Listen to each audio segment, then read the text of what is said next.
Top eight 10 में खबरें विस्तार से।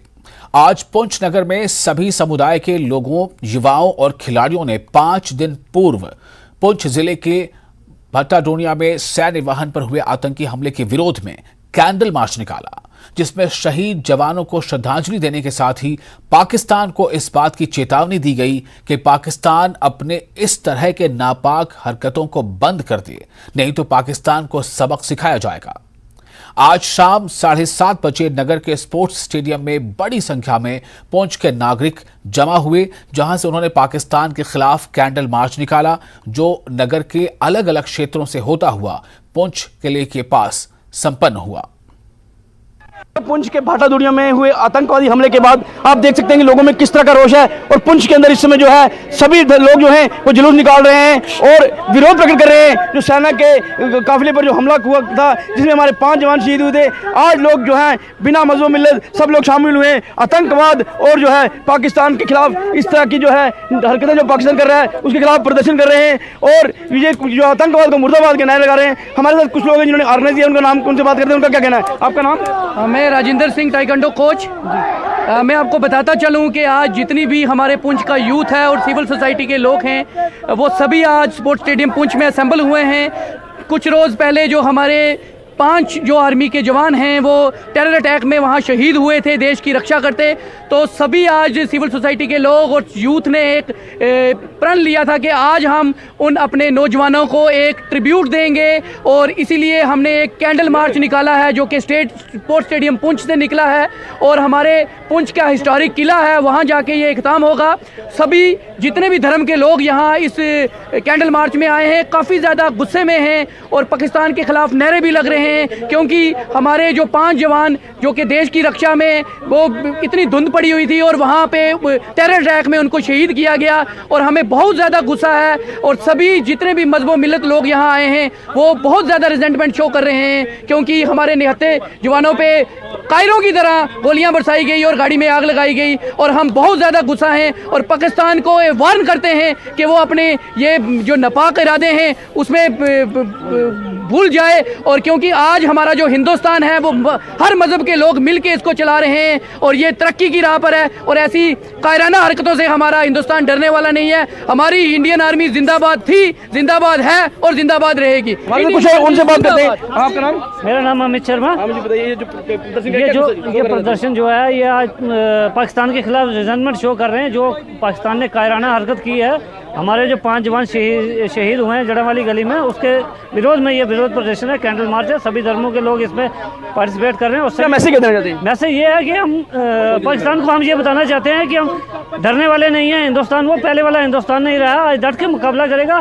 पाकिस्तान छोटी सी हरकत भी करेगा उसका मुंह तोड़ जवाब दिया जाएगा। देखिए किस प्रकार जो है लोग जो हैं वो उनमें गुस्सा है और वो जो है प्रदर्शन कर रहे हैं और लोगों में ये कहना है कि पाकिस्तान की जो हरकतें हैं, इस तरह की हरकतें हैं वो नापाक हरकतें अपनी बंद करे। और ये क्या दिखाना चाहते हैं, क्यों शो कर रहे हैं? जी, आज जो हमने ये ट्रिब्यूट दिया है जो हमारे 5 जवान जो शहीद हुए हैं एक टेरर अटैक में, हम उसी को लेके उन शहीद जो जवान हुए हैं हमारे उनको एक ट्रिब्यूट देना चाहते हैं। कैंडल तो पाकिस्तान को क्या मैसेज दे रहे हैं? पाकिस्तान को मैसेज देंगे अपनी ये नापाक हरकतें हैं जो रोक दे, तो मिलजुल के आगे बढ़े। तो देखिए ये कहना है कि पाकिस्तान को हम ये चेतावनी दे रहे हैं कि वो अपनी हरकतें बंद कर दे। हमारे साथ कुछ और उनसे बात करेंगे। आपका नाम? मेरा नाम गैरी सिंह जी। जी बताइए, ये जो प्रदर्शन कर रहे हैं इसमें मैं कहता हूं कि हमारी ये जम्मू और पुंछ के जो लोग हैं हम आम आदमी के साथ खड़े हो जाएं। अगर हमें भी हथियार मिले हम लड़ने के लिए तैयार हैं और जो देश मंगे ज़िंदगी इनकार ना करी। शहीद की जो मौत है वह कौम की हयात है, हयात तो हयात है कि मौत भी हयात है। जब ढुल्ले खून शहीदां दा तस्वीर बदल दी कौमां दी, किते खोपर लैंदे रमियां ला जब तकदीर बदल दी कौमां दी। मैं पहुंची लोग अमाम नूं जम्मू कश्मीर अमाम नूं कहंदे जे साडे सेनापति जी हुक्म देन सानूं मैदान अमल विच उतरना चाहिए और इस जड़ी घटना का मुंह तोड़ के जवाब देना चाहिए। जय हिंद, जय पुंछ। देखिए किस प्रकार लोगों में गुस्सा है और लोगों का ये कहना है, क्या कहना है कि वो किस तरह का जो है जिस समय जो यहाँ पर प्रदर्शन कर रहे हैं और क्या संदेश देना चाहते हैं, ये बात करेंगे। आपका नाम? खुर्शीद राठौर। खुर्शीद जी, क्या संदेश देना चाहते हैं पाकिस्तान को? हम तो पाकिस्तान को यही संदेश देना चाहते हैं कि वो अपना जो है वो इरादे बदल दे, नहीं तो हिंदुस्तान की जो आर्मी है ना वो पूरी दुनिया में मानी हुई है, वो उसका मुंह तोड़ जवाब देगी, उनका नामो निशान तक जो है मिटा के रख देगी। तो देखिए किस प्रकार जो है पाकिस्तान को चेतावनी दी जा रही है कि वो अपनी नापाक हरकतों को बंद कर दे। अगर नापाक हरकतें बंद नहीं की गई तो इस तरह जो लोग हैं वो जो पाकिस्तान को मुंह तोड़ जवाब देंगे। और खबरों में आगे बढ़ते हैं। 2023 में बात करते हैं 2024 की आहट की। जी हां, विपक्षी एकता को मजबूती देने के लिए नीतीश कुमार ने आज 2 प्रदेशों की यात्रा की। पहले पश्चिम बंगाल की सीएम ममता बनर्जी और फिर सपा अध्यक्ष अखिलेश यादव से मुलाकात की। नीतीश ने साझा प्रेस कॉन्फ्रेंस कर यह बताने की कोशिश की कि विपक्ष तेजी से 2024 के लिए लामबंद हो रहा है। वैसे बीजेपी के खिलाफ विपक्ष के दावों में कितना दम है, यह तो आने वाले कुछ दिनों में ही पता चलेगा। रिपोर्ट देखिए। विपक्षी एकता को मजबूत करने के लिए बिहार के मुख्यमंत्री नीतीश कुमार 2 राज्यों के बड़े नेताओं से मिले। सबसे पहले नीतीश की मुलाकात ममता बनर्जी से हुई, तो दूसरी मुलाकात यूपी के पूर्व सीएम और सपा अध्यक्ष अखिलेश यादव से हुई। नीतीश कुमार पटना से 12:30 बजे कोलकाता के लिए रवाना हुए। दोपहर 1:22 पर वे कोलकाता पहुंचे, जहां 2 बजे उनकी मुलाकात पश्चिम बंगाल की सीएम ममता बनर्जी से हुई। दोनों ने 2:40 पर साझा प्रेस कॉन्फ्रेंस किया। में कहाँ जाना है, कहाँ नहीं जाना है, क्या मैनिफेस्टो है, वो सब बाद में बताएंगे, लेकिन पहले एक साथ में एक मैसेज कर देना है कि हम लोग सब एक साथ में हैं। इसके बाद मुख्यमंत्री नीतीश कुमार लखनऊ के लिए रवाना हो गए। शाम करीब 5:35 पर वे लखनऊ पहुंचे, जहां वे सपा कार्यालय में अखिलेश यादव से मुलाकात की। करीब घंटे भर से ज्यादा मुलाकात के बाद दोनों ने साझा प्रेस कॉन्फ्रेंस किया और दावा विपक्षी एकता की मजबूती का किया गया। भारतीय जनता पार्टी को हटाने में हम आप लोगों के साथ हैं। भारतीय जनता पार्टी हटे, देश बचे, उस अभियान में हम लोग आपके साथ हैं। अधिक से अधिक पार्टियों के साथ बातचीत चल रही है और उसी सिलसिले में आज हम लोग भी बैठ करके बातचीत किए हैं और जैसा इन्होंने कहा, हम लोगों ने तय किया है कि ज्यादा से ज्यादा पार्टियों को देश में हम लोग एकजुट करें। पटना से कोलकाता और फिर कोलकाता से लखनऊ तक की नीतीश कुमार की यात्रा 2024 की सियासी लड़ाई को मजबूती देने का गवाह बना। वैसे नीतीश की विपक्षी एकता की मुहिम पर बीजेपी तंज कस रही है, तो वहीं दावा आगामी लोकसभा चुनाव में कड़ी टक्कर की दी जा रही है। विपक्ष कितना एकजुट हो पाता है, ये देखने वाली बात होगी। Bureau report. ब्रेकिंग न्यूज आपको दे रहे हैं। खबर ये अनंतनाग के मरहमा में जो फायरिंग का वाकया पेश आया। अनंतनाग के मरहमा में आतंकियों ने फायरिंग की है और इस फायरिंग में आतंकियों की इस फायरिंग में एक शख्स जो है वो जख्मी हुआ। अहमद डार पर फायरिंग की गई थी। आकिब अहमद डार पर फायरिंग जो हुई थी, उसमें घायल आकिब को अस्पताल में भर्ती कराया गया है। और एक बार फिर आपको बता दें कि सुरक्षा बलों ने पूरे गांव को घेरे में ले लिया है। अनंतनाग के मरहमा में आतंकियों ने फायरिंग की और इस फायरिंग के नतीजे में आकिब अहमद डार पर जो फायरिंग हुई तो आकिब अहमद डार जो है वो जख्मी हो गए हैं और उसे अस्पताल में दाखिल कराया गया है। सुरक्षा बलों ने पूरे गांव को घेरे में ले लिया है।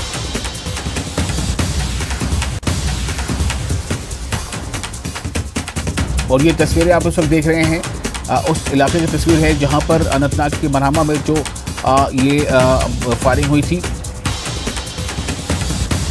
मुदस्सिर हमारे साथ जुड़ चुके हैं ज़्यादा जानकारी के साथ हमारे नुमाइंदे। मुदस्सिर, इस वक्त क्या वहाँ पर सिचुएशन है और क्या ये जो सर्च ऑपरेशन चल रहा था, कुछ मुझसे पता चल पाया है? फायरिंग करने वाले कौन थे और अभी जिन्हें गोली लगी है आखिर उनकी क्या सिचुएशन है?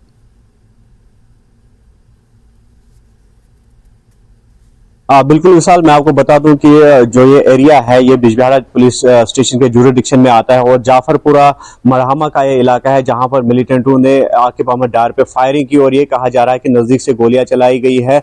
और आकिब जो है वो पेशे से एक रेडीमेड गारमेंट्स की शॉप चलाता है और शाम के वक्त अभी कुछ देर कबल ही ये वाकया पेश आया है और ऐसा बताया जा रहा है कि जो मिलिटेंट थे वो वहां पर नमूदार हुए और उन्होंने आकिब पर हमला कर दिया। और खुशाइंद बात यह है कि जिस तरह से हमारी डॉक्टरों से भी बात हुई कि फायर आर्म इंजरी है और जो उसका बाजू एक है वो जख्मी हो गया और चुनाचे आकिब को फौरी तौर पर जो बिजबिहाड़ा का सब डिस्ट्रिक्ट हॉस्पिटल है वहां ले जाया गया और जहां से डॉक्टरों ने उसे फिलहाल गवर्नमेंट मेडिकल कॉलेज जो अनंतनाग का है वहां रेफर कर दिया है। और डॉक्टरों के मुताबिक उसकी हालत जो है वो मुस्तकम बताई जा रही है। लेकिन चैलेंज ये है कि जो सिक्योरिटी फोर्सेज वहां पर आए हैं और उनके लिए ये चैलेंज पैदा हो गया है कि जो हमलावर थे वो वहां से फरार हुए हैं अंधेरे का फायदा उठाकर, लेकिन सिक्योरिटी फोर्स ने पूरे इलाके को कॉर्डन ऑफ किया है और जो तलाशी कार्रवाई है, सर्च ऑपरेशन है, वो उसको इंटेंसिफाई किया गया है और जो आसपास के इलाके हैं वहां तक जो दायरा है वो बढ़ा दिया गया है और ये कोशिश की जा रही है कि जो मुलव्वस थे, जो हमलावर मिलिटेंट थे जो वहां से फरार हुए, तो उनको जल्द से जल्द काबू में कर दिया जाए। और विशाल, मैं आपको बता दूं कि ये एक ब्रेक लगा था 1 महीने का लगभग, जो इसी एरिया में, आर्वनी एरिया में एक वाकया पेश आया था। मिलिटेंटों ने वहां पर भी एक सिविलियन पे गोलियां चलाई थी और लगभग 1 महीने के वक्फे के बाद ये दूसरा वाकया जो है वो इसी एरिया में पेश आया है। और कुल मिलाकर अगर बिजबिहाड़ा एरिया की या बिजबिहाड़ा जो जुरिसडिक्शन है तो इसकी बात करेंगे तो ये हमेशा चैलेंज रहा है सिक्योरिटी फोर्सेस के लिए और मिलिटेंसी के हिसाब से काफी जो है सरगर्म पहले से ये इलाका रहा है। लेकिन कुछ देर से जो है जिस तरह से हिकमत अमली अपनाई गई है सिक्योरिटी फोर्सेस की जानिब से, तो ये इलाका शांत पाया गया था। लेकिन आज फिर एक बार मिलिटेंटों ने हमला करके अपनी मौजूदगी जाहिर कर दी है और कहीं ना कहीं जो चैलेंजेस सिक्योरिटी के लिए है वो मजीद जो है बढ़ा दिए गए हैं। जी मुदस्सिर, सवाल यहाँ पर ये है कि फायरिंग करने वाला कौन सा ग्रुप है, क्या है, किसी ने क्या इस बारे में कोई अभी कबूल किया है कुछ ऐसा कि अभी कहाँ से ये फायरिंग हुई है, किसने की है? कई बार क्लेम किया जाता है ऐसा। ये एक सवाल है। दूसरा सवाल ये कि आकिब अहमद डार को निशाना बनाया गया, इसके पीछे क्या वजह हो सकती है? क्या किसी तरह से कोई लिंक, कोई दुश्मनी, किस तरह कुछ तो सामने बात आ रही होगी। आकिब का क्या कहना है इस पर कि क्यों उसे निशाना बनाया गया? कुछ जानकारी मिली है? जी देखिए विशाल, जिस तरह से अगर पुलिस की हम बात करेंगे तो पुलिस ने फिलहाल एक ट्वीट करके ये जो है इस वाक़े की तस्दीक की है और ऐसा ट्वीट में भी बताया गया है कि जो ऑपरेशन है उसको इंटेंसिफाई किया गया है और जो इसमें मुलव्वस मिलिटेंट है उनको जो है पकड़ने के लिए बड़े आकिब का आप जिक्र कर रहे हैं, तो जिस तरह से हमने बताया कि वो पेशे से एक दुकानदार है, रेडीमेड गारमेंट्स की वो शॉप चला रहे हैं, लेकिन इस तरह का जो पॉलिटिकल एफिलिएशन या कुछ और अगर हम कहें तो वो अभी तक सामने नहीं आ पाया है कि आकिब क्या पॉलिटिकली एफिलिएटेड है या कुछ और लिंक जो है वो सामने आ जाए। वो अभी तक इस तरह का कुछ जाहिर नहीं हो पा रहा है, लेकिन पुलिस जो है इसमें तहकीकात में जुट गई है और पुलिस का ये कहना है कि जो तहकीकात है उसको सरअंजाम दिया जाएगा और जो मुलव्वस अफराद है उनको भी जल्द से जल्द पकड़ा जाएगा, उनका सुराग लगाया जाएगा। और फिलहाल हम ये कह सकते हैं कि पूरा इलाका जो है वो कॉर्डन में है। सिक्योरिटी फोर्सेज, आर्मी, सीआरपीएफ या जम्मू कश्मीर पुलिस जो कि फोर फ्रंट पे रहती है, उनकी अगर हम बात करेंगे तो पूरे इलाके का उन्होंने मुहासा करके रखा है और ये कोशिश की जा रही है कि जो लीड्स है उनको निकाल दिया जाएगा क्यों आकिब पर हमला हुआ है। और आकिब, जिस तरह से हमने कहा कि अभी हॉस्पिटल में ज़ाहिर इलाज है, तो यकीनी तौर पर डॉक्टर भी जो है वो मना कर रहे होंगे पुलिस को भी कि इसमें जो है पूछताछ ना हो। तो जो ही आकिब की हालत में सुधार आ जाएगा, जो ही डॉक्टर्स अलाउ करेंगे, तो उसके बाद ही आकिब से भी पुलिस की बातचीत होगी, तो कहीं ना कहीं जो लीड्स है वो उसके बाद ही निकल पाएंगे। और फिलहाल जो पुलिस ने, जिस तरह से हमने कहा कि ट्वीट के जरिए तस्दीक की है कि ये सिविलियन है आकिब अहमद डार और इस पर जो है नजदीक से गोलियां चलाई गई और लेकिन अंधेरे की वजह से जो हमलावर जो मिलिटेंट थे वो वहां से फरार हो गए और अंधेरे की वजह से ही शायद निशाना चूक गया और जो आकिब की जान है, और अंधेरे की वजह से ही शायद निशाना चूक गया और जो आकिब की जान है वो बच गई। जी विशाल, आकिब के बारे में कुछ और जानकारी मिल पाई है? मुदस्सिर, आकिब क्या वो उनके फैमिली मेम्बर्स में कितने लोग हैं, क्या वो शादीशुदा हैं और आकिब की इस वक्त सिचुएशन कैसी बताई जा रही है? तस्वीरों में तो देख पा रहे हैं कि उनके हाथ में इंजरी है, क्या कुछ जानकारी मिल पाई है? हाँ जी, देखिए विशाल, जिस तरह से आकिब की अगर हम बात करेंगे तो मैंने बताया कि वो बिजनेसमैन है, एक दुकान चला रहे हैं और जो फैमिली है, फैमिली बैकग्राउंड का अभी तक हमारे पास जो है इतला नहीं मिल पाई है क्योंकि कुछ ही वक्त हो गया है इस इंसिडेंट को हुए। तो आकिब की हालत जहां तक आपने बताया उसका जिक्र जो डॉक्टर्स है उनसे हमारी बात हुई तो डॉक्टर्स का ये कहना है कि फायर आर्म इंजरी है, उसका एक बाजू जख्मी हो गया है और अभी वो हॉस्पिटल में ज़ाहिर इलाज है लेकिन खतरे से बाहर है। लेकिन सवाल ये पैदा होता है कि मिलिटेंट्स जो है उन्होंने फिर एक बार जो मौजूदगी जाहिर की है क्योंकि national Jammu Srinagar national highway है तो उसके मुत्सल बिल्कुल ये इलाका है और जिस तरह से मैंने पहले भी कहा कि ये हॉट बेड ऑफ मिलिटेंसी तस्वर किया जाता है क्योंकि दो बॉर्डर डिस्ट्रिक्ट का एरिया है, शोपियां, कुलगाम और अनंतनाग की हम बात करेंगे तो 3 बॉर्डर एरियाज हैं, डिस्ट्रिक्ट का बॉर्डर एरिया है ये। तो मिलिटेंट जो है उनकी नकलो हमल इस तरह से आसानी उसमें हो जाती है। हालांकि जो दायरा है इसका सिक्योरिटी का तो वो मजीद वसी है, उसमें वसअत कर दी गई है और ये कोशिश की जा रही है कि जो हमलावर थे जो वहां से फरार हुए तो उनको किसी न किसी तरह से काबू किया जाए और ये पता लगाया जाए कि इस हमले में कौन से मिलिटेंट या कौन सा ग्रुप मुलव्वस है, और ये भी पता लगाया जा रहा है कि आकिब का जो लीड है, जो लिंक्स है, तो वो किस लिहाज से सामने आ जाएंगे। और इसके बारे में जो पुलिस है वो तफ्तीश में जुट गई है, तो इन्वेस्टिगेशंस के दौरान जो सामने आ जाएगा तो वो यकीनी तौर पर पुलिस भी शेयर करेगी। जी विशाल। चलिए, बहुत शुक्रिया आपका मुदस्सिर तमाम जानकारी के लिए। और इसी के साथ फिलहाल यहाँ पर एक छोटा सा ब्रेक लेते हैं। ब्रेक के बाद खबरों का सिलसिला जारी रहेगा। ब्रेक के बाद फिर आपका स्वागत है। मुख्यमंत्री नीतीश कुमार लगातार विपक्षी एकता को बढ़ाने की बात कर रहे हैं। तमाम विपक्ष के नेताओं से नीतीश मुलाकात कर रहे हैं। तो इस बीच बीजेपी ने नीतीश की मुहिम को लेकर तंज कसा है। सुनिए नीतीश कुमार के खिलाफ नेताओं का वार पलटवार।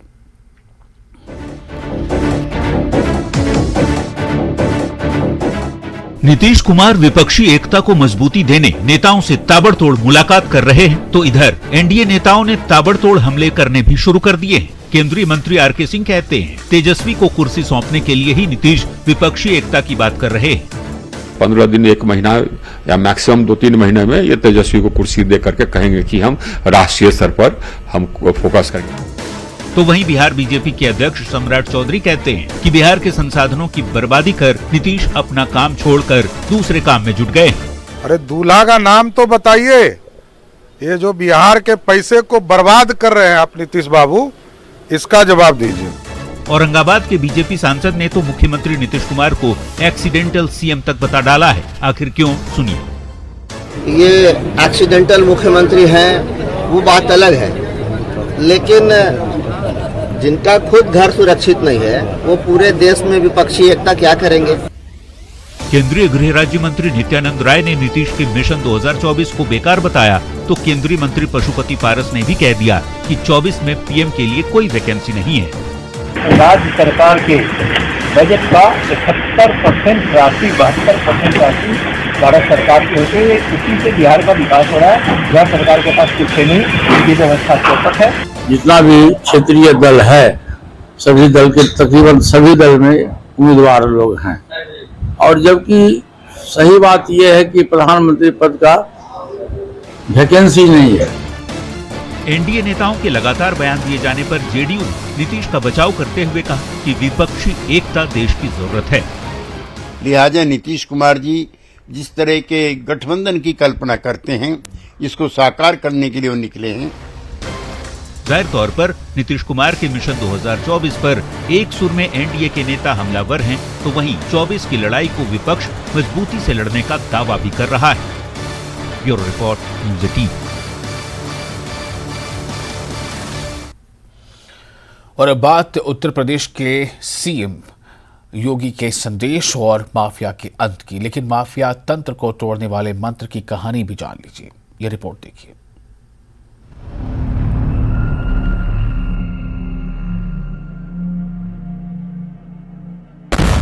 नो कर्फ्यू, नो दंगा, यूपी में सब और चंगा।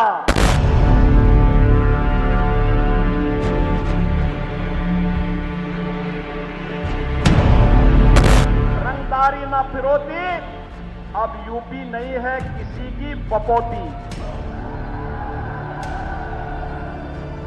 माफिया अपराधी हो गए अतीत, सुरक्षा खुशहाली रोजगार का अब बना है प्रतीक।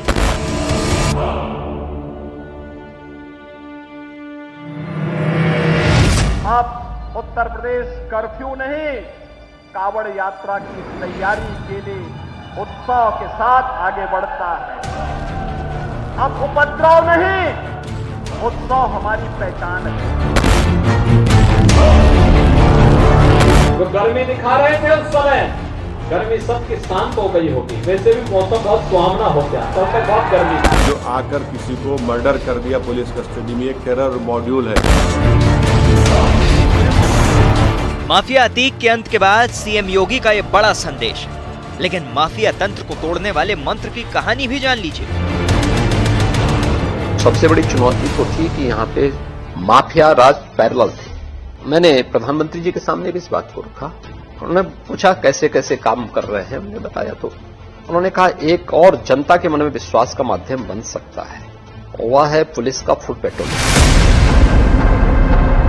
दूसरी तरफ निकाय चुनाव से पहले बीजेपी ने अखिलेश यादव पर एक गीत के जरिए प्रहार किया है। गुंडे पुकारते हैं अखिलेश आइए, दंगों में फिर से यूपी को वापस जलाइए, एक बार फिर से आके टोटी चुराइए। जनता पुकारती है अखिलेश आइए, खुशहाली और विकास का सूरज उगाइए। उत्तर प्रदेश में फिल्मी अंदाज में बम गोली चला के हत्याएं हो रही है, कैमरे के सामने हत्याएं हो रही है। ये उत्तर प्रदेश की कानून व्यवस्था है। भारतीय जनता पार्टी की सरकार वो गाने बनाने में व्यस्त है। इस बीच माफिया अतीक पर दो बड़े खुलासे हुए हैं। पहला खुलासा ये कि 11 फरवरी को बरेली जेल में अशरफ से मिलने 9 लोग पहुंचे थे, जिनमें माफिया अतीक का बेटा असद और गुड्डू मुस्लिम के अलावा शूटर गुलाम हसन और शूटर उस्मान तक शामिल थे। इस मुलाकात के 13 दिन बाद उमेश पाल की हत्या हुई थी। इसी बीच प्रयागराज के चकिया में अतीक के टॉर्चर रूम का भी पता चला है, जहां कमरे के अंदर लाल धब्बे दिखे हैं। साथ ही एक चाकू और कपड़ों पर भी लाल धब्बे मिले हैं।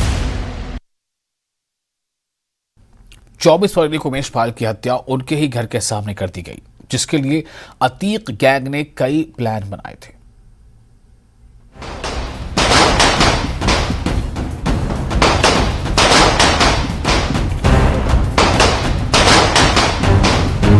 चौबीस फरवरी को उमेश पाल की हत्या उनके ही घर के सामने कर दी गई थी। अतीक का बेटा असद गुर्गों के साथ पहुंचा था और फिर ताबड़तोड़ फायरिंग हुई थी, जिसमें उमेश पाल की हत्या कर दी गई। लेकिन ये पहली दफा नहीं था जब उमेश पाल को रास्ते से हटाने के लिए अतीक के गैंग ने प्लान बनाया हो। उमेश पाल हत्याकांड का प्लान ABCD।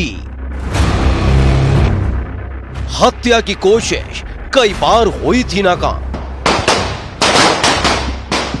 24 फरवरी से पहले ही उमेश पाल की हत्या का प्लान बना था, लेकिन एक बार नहीं, 2 बार नहीं, बल्कि 3 बार वो प्लान फेल हुआ था। उमेश पाल हत्याकांड का प्लान A।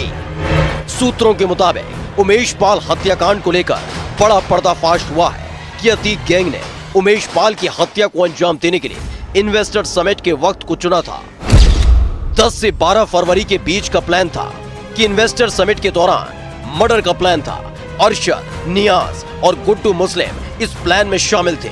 सूत्रों के मुताबिक इन्वेस्टर समिट के दौरान उमेश पाल की हत्या करने का मकसद इंटरनेशनल लेवल पर देश की साख को खराब करना था, लेकिन हत्याकांड में शामिल कुछ शूटरों ने मना कर दिया था। उमेश पाल हत्याकांड का plan B। Plan A fail होने के बाद प्लान B तैयार किया गया था, जिसके मुताबिक प्रयागराज में दहशत फैलाने की तैयारी थी और इसके लिए अतीक गैंग ने नया प्लान तैयार किया था। कोर्ट के बाहर हत्या का प्लान था, लेकिन यह प्लान भी फेल हो गया। इसके बाद एक और प्लान बनाया गया था, उमेश पाल हत्याकांड का प्लान C। सूत्रों के मुताबिक एक के बाद एक प्लान फेल हो रहे थे और कैसे भी करके उमेश पाल हत्याकांड को अंजाम देने की फिराक में अतीक के गुर्गे जुटे हुए थे। इसके लिए तीसरा प्लान तैयार किया गया। प्रयागराज के किसी भी चौराहे पर हत्या का प्लान, तीसरा प्लान भी फेल हुआ, जिसके बाद एक आखिरी प्लान तैयार किया गया, उमेश पाल हत्याकांड का प्लान D। इसके लिए पूरी तैयारी की गई थी, जिसमें घर के बाहर ही उमेश पाल को घेरना था, दिन दहाड़े हत्याकांड को अंजाम देना था। 24 फरवरी को उस हत्याकांड को अंजाम भी दिया गया। जब गाड़ी से ही उमेश पाल उतरे तो उन पर हमला कर दिया गया था और इस दौरान बम से भी हमला हुआ था।